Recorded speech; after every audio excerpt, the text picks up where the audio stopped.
Welcome, everybody, to another episode of Porter's Product Marketing Podcast. I'm your host, Josh Porter, and today we're exploring how AI tools are transforming the way we engage with developer communities in product marketing.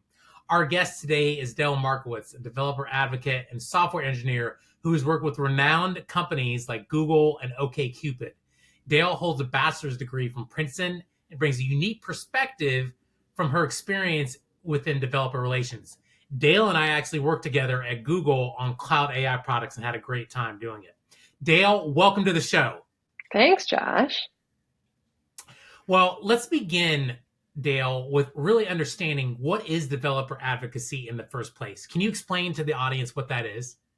Yeah, sure. So developer advocates are a role that exists at a company that either sells software or some developer products. So I think maybe it's the best way to understand it is to understand the problem. So software products like Gemini at Google, built by developers to be used by developers. But the strange thing about a lot of software products is that weirdly often they don't get used a ton in the companies that build them. Like, for example, maybe Google's building the Gemini API, but you'd be surprised at how much you can work on building something without actually ever using it. So there can be this disconnect where you kind of don't notice very problems or usability issues that are going to be really obvious to developers. And also, sometimes it's hard to know because software development is sort of such a niche, specific, expertise needed field. It's sometimes hard to know exactly what it's like to use a product.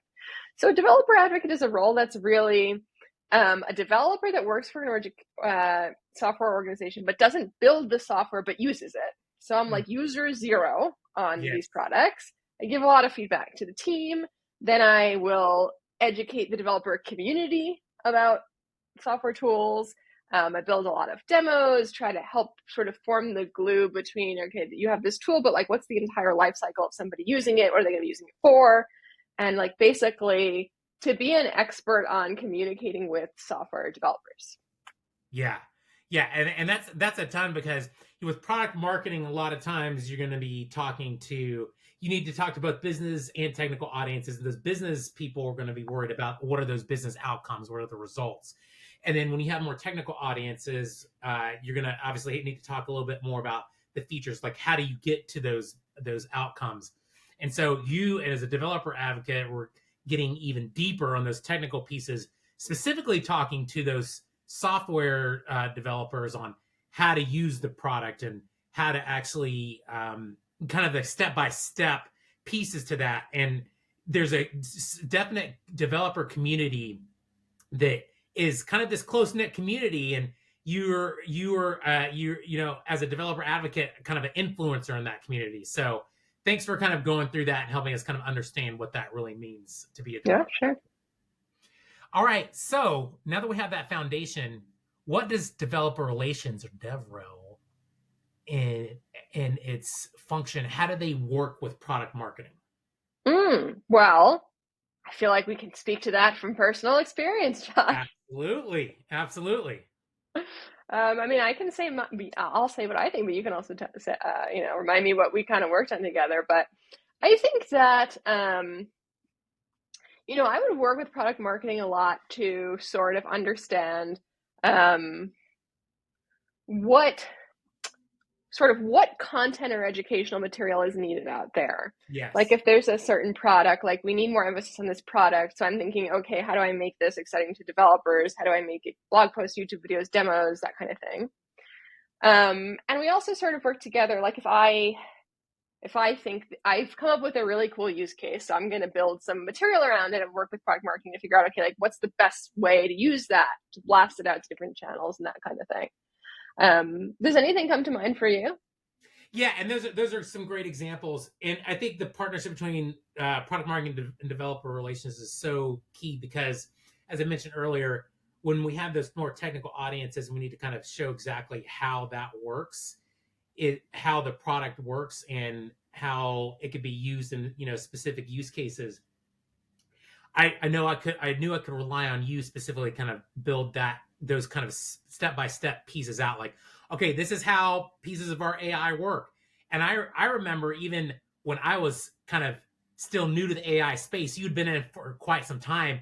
you really helped me kind of get up to speed on AI technical capabilities, and did it in such a way that you, coming from a software engineer, you coming from a software engineering background, yes, you knew all the really detailed, specific insights, but you could also speak to it at a high level for someone like me that didn't come from a technical background to be able to communicate it. And that's the point of product marketing, at least in my opinion, is to make the technical relatable. And so you particularly were really good at helping me kind of translate those. All right, this is how we can do it, but then up leveling it to why is this important? And so, we did that several ways. You created specific videos, kind of talk about that, kind of demos like, hey, these are the use cases that you can use some of our AI to do. And it was really fascinating opportunities. And then I was able to kind of take that information too and kind of break it down to whether it was one pagers or websites, kind of making sure that that messaging was consistent. And then we would kind of work together as well as kind of in terms of kind of content calendar. Okay, like, well, you're doing this for the developer side. Well, I can talk about this this same topic, but for business, for the business audience, and do it, in conjunction in an overall campaign. So those are the ways that I know that we work together, and I'm sure there's a variety of ways, but of course the way that you and I did it was the It's best. the most special, yeah. And Absolutely. actually, you brought up another thing that was actually one of my favorite probably parts of my job, which is just doing a lot of even internal education. Like when a new feature is launching, kind of holding internal information sessions for, yeah, just people not directly on the team. And yeah, I think that being in that intersection of, okay, I can understand at the level of technical depth that any developer would talk at, but also trying to translate that to non-developers is theoretically something we're supposed to be good at, and is, I think, a fun challenge. Yes, yes, absolutely. Theoretically, key word there. So not always successful, but that's what we're here for, is to try. So, well, cool. All right. So, Dale, really, in your experience, what ways can AI help create personalized, engaging technical content for developers, and how do you think it's enhanced your overall ability to help with product marketing efforts? Yeah, so AI is a funny one to talk about as a developer advocate because, if we were working on like compilers or something, it's like not much would have changed in the strategy for the past however many years. Like we're still Mhm. talking about it the same way, but AI has changed so rapidly in the past, 3 to 5 years, and in a way that's just so general, right? Like, kind of all areas of life. So on the product marketing side, we're talking about like, okay, like the generation of assets is one way. Yeah. Um, generating assets for social media posts or so one thing that's really useful in developer world is to be able to create working prototypes and demos. There's something about having a prototype that's somewhere between this is like product ready, but it's not just a mock-up, that kind of hits that, like, helps people really understand validate an idea.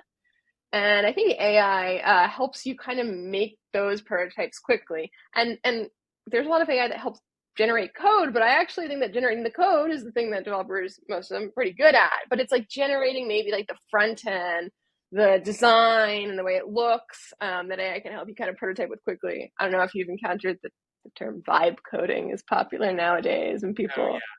just kind of using AI to build quick prototypes. But if you're a very experienced developer, I also think it can really help you expedite the prototyping stage.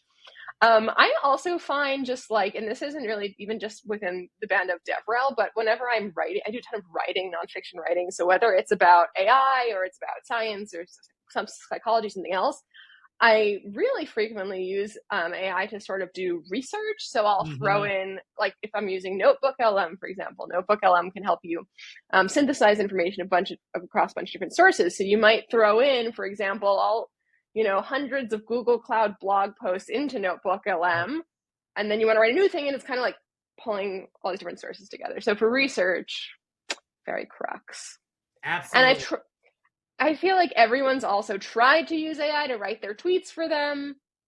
Still really quite cringy. Still cringy when it comes to writing blog posts, which I guess is good because that means that we still have jobs in those spaces.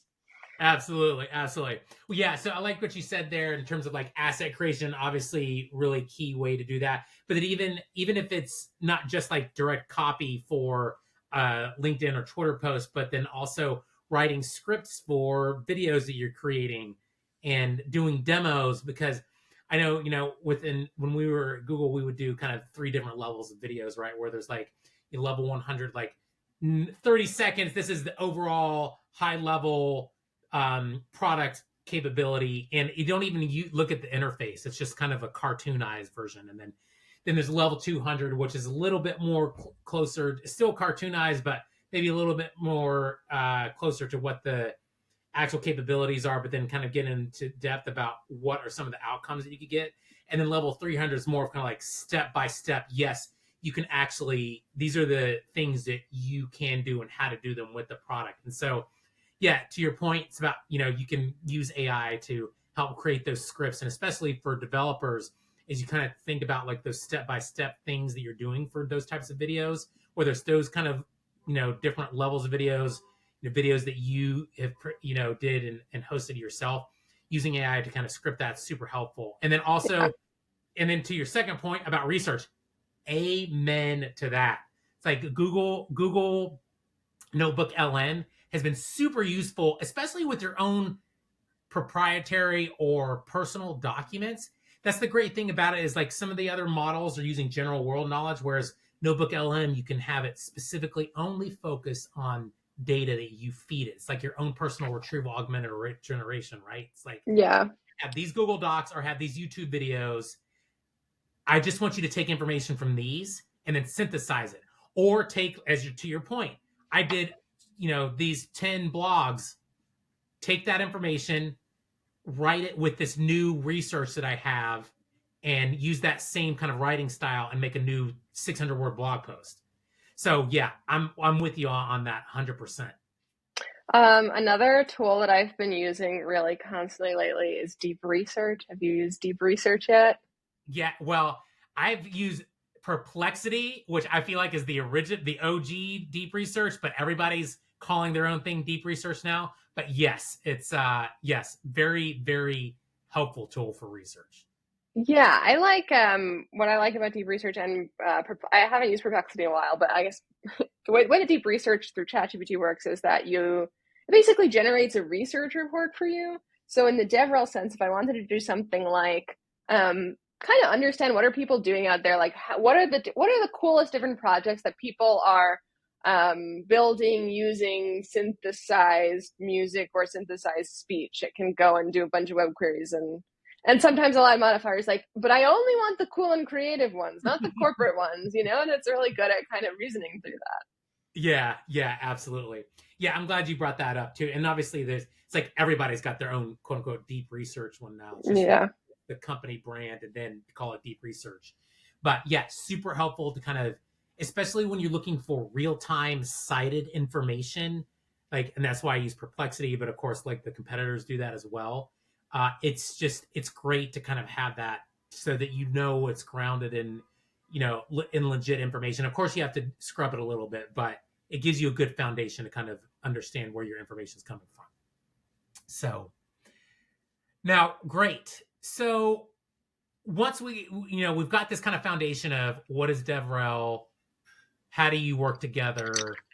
Now, when it comes to facilitating better communication and alignment between developer relations and product marketing, what do you feel are some good best practices for that?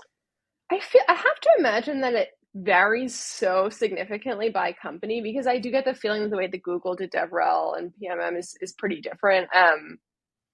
But I guess DevRel within Google typically reported to Eng. So I think that we were kind of like I kind of really important glue. And I think when I worked at least with product marketing, it was sort of like individual relationships. Like we'd have weeklies or we'd have Yes. bi-weeklies. Yes. Um, yeah, so I feel like we just kind of had a personal relationship, and I had the same with other PMM folks. Yeah, yeah, especially when there's not like a specific structure. And I think to your point, right? It's like at Google, it's kind of a little bit different. There's some maybe other companies that have like systematic approaches to that. But yeah, I think it's a matter of, if there's not an existing system, then create it. And so I think that's a really key piece that you highlight. And I think sometimes it was also sort of like a coming together of you want to push on a certain product or a certain initiative or use case, combined with like, I have this thing that I built or this thing I want to talk about, and us kind of taking our interests together and like using that to sort of put more fuel in the engine, you know. Absolutely, yeah. I remember several times you're like, "Hey, I've been tinkering around with this, that, and the other product," and you thought it'd be a good opportunity to kind of highlight something. And so it was a good way to kind of bring it up for the developer audience, also a good way to bring it up to the business audience. So yeah, I think that's absolutely, a good example. Not that you and I were the best, like, examples, but you're the only ones on this podcast that you're hearing about. So, We're the best example. You oh don't yeah, have to of undercut course, us. We were the absolutely, best. hands down, hands down. Okay, so next question is, when it comes to some of the AI tools that you have used for developer relations strategy, what best practices would you recommend for product marketers aiming to leverage these tools effectively? Um, Wait, one more time. So, if when using these AI tools that we've discussed, that you've used in your developer relations strategy, what best practices would you recommend for product marketers to use these tools effectively? Well, I guess if I think about the different, we already talked about some of the AI tools, the We did. research side for generating outlines and copy, and the image asset generation side. I mean, I think the best practices for product marketing using AI is similar to the best practices for everyone using AI, which is, first of all, fact check everything. Yeah, Uh, absolutely. And I mean, I think being careful, you're sort of in some, both of us are sort of in some respect the keepers of the tone and voice of the Yes, company. And so absolutely. I think, one of the biggest fears that I don't use AI a lot for writing because of this. Um, and also because I think that my voice, should stay unique. But like the most embarrassing thing I can think of is I send an email with the ChatGPT, and ChatGPT says something that it always says, like "hope that helps," and then everyone's like, "Oh Yes. my god, she just generated with." I can't think of anything more cringy. So especially being careful about like AI generated copy, big one. Yes. Yeah. Yeah. It's funny you should mention that, because I always like respond with like terrific or something like that. And that's generally what I say. But I could see somebody being like, oh, this is just like AI generated or something like that. And In you fact, don't even always know. Like sometimes it seems that sounds realistic to me, and then my husband's like, "That 100% came out of Claude." So I don't yes. know. Yeah, exactly. And I think it's also, yeah, to your point about fact checking, like that's going to be like a key piece, because you could send research out that was based on like something that was completely not related to it. Um, Yeah, and I think what's sometimes so okay. So a good use case of AI actually is, we talked earlier about how sometimes the way that we used to write together is, if there's like, I could maybe act as like a bridge between the very technical and more general explanation of things.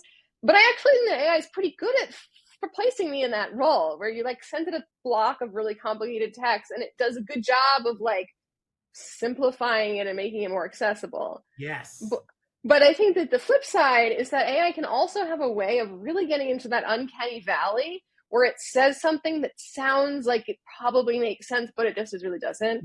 Like, so for example, this is Yeah. like an example from a couple of years ago, but Facebook released, or Meta released, an AI that was generated scientific research papers about topics that I obviously have no expertise in, like intense mathematics.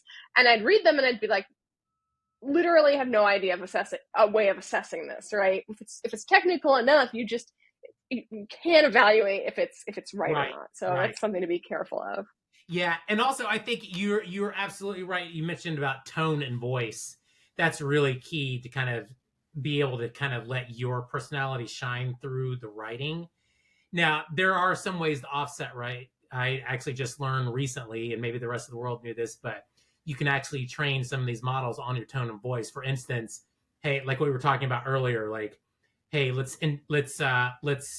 ingest, a handful of blog posts that I wrote, without the assistance of AI, and then use that as a pattern going forward for when I do write blog posts or use that tool to help write copy, that it still portrays uh, that pattern you observed, the model observed of my tone and voice. So I think that's one way to offset it. But yes, ultimately you're still going to be in control of like your tone of voice, whether that's just making edits or trying to train the model on it. I will also say, like, I'm familiar. I'm familiar with what you're talking about, and I feel like I've been trying. I'm a big writer, so I feel like I've been trying to get AI to like mimic my voice since the beginning of AI. Yeah. And it's funny to me how it still really struggles, at least by my assessment. Like even Yeah. today, when I use those more advanced tailoring features, I'm still like, it's kind of in the uncanny valley. It's using phrases that I use a lot, but it's not really getting my true voice. So use with caution is, I guess, what I'm going for. Absolutely. Be cautious about it.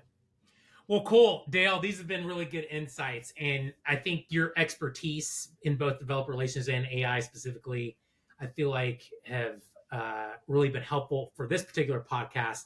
And then just being able to talk about examples about how we work together across developer relations, product marketing, I think it really showed on this particular episode on how others can kind of use that dynamic between these two teams going forward. So really appreciate your insights. Oh, yeah, of course. So now before we wrap up, we've got to get into, of course, the rapid fire section of the podcast. So are you ready? Mm-hmm. All right. First question. What's your favorite marketing tool? I don't even know that I could name a single marketing tool. That's how much DevRel is like, we are not marketing. You're totally fair to say that. And, obviously you use a lot of video creation and YouTube. Yeah, see, there you go. You're YouTube influencer, so you could say that. That was probably one. So good question. Good and honest answer. Second, what do you think is the most underrated skill in developer relations? I think my biased answer is being able to write well, which I think is kind of the most underrated tool in like any field that's not actually being a writer. Yeah, you're absolutely right. That goes across product marketing and a lot of other roles. But yeah, the ability to write is key because you're communicating, at least in these technical fields, something that needs to be up leveled in a way that people can easily digest. And whether that's a blog post, social media, a script for a video, you need to have that writing capability. Awesome. All right. Next question is, what's the biggest mistake to avoid in developer relations? Trying to pull one over on developers by putting something out there that doesn't quite work the way that you thought did. Developers they are very good at sniffing out like this is just a mock-up. So be very transparent in what you do. Got to be careful. Don't feel like you can pull one over on those developers.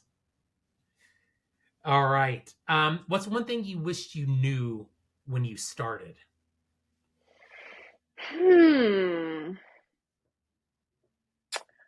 Maybe it's like I'm always trying to think of like what are the big splashy things that I can do, but a lot of times what's the most useful developers are actually really tiny, making your life easier things like, oh, this tool allows you to use an API key instead of something more complicated with authentication. So it's kind of like, I think the little like development hacks that just make people's lives easier that are actually like the most useful. Yeah, that makes sense. Yeah, absolutely. Okay, and then last question on the rapid fire is, what's your favorite podcast? didn't see that one coming. I really kind of only. Oh, okay. Revisionist History. Oh yes, I haven't listened to that in quite some time, but yeah, Malcolm Gladwell. I'm always a big fan. Yes, he's always got some interesting insights. So yeah, definitely a good one. I'll have to check that one with some of the more recent episodes. Oh yeah. Awesome. All right, Dale. Well, thanks so much for joining today, and thanks for sharing your insights on leveraging AI in developer relations and product marketing. Great catching up, Josh. Absolutely. And to our listeners, thanks for tuning in to Porter's Product Marketing Podcast. If you enjoyed this episode, please subscribe, leave a review, and share it with your network. We'll be back soon with more strategies and expert insights to help you excel on your product marketing journey. Until next time, keep innovating and keep making an impact.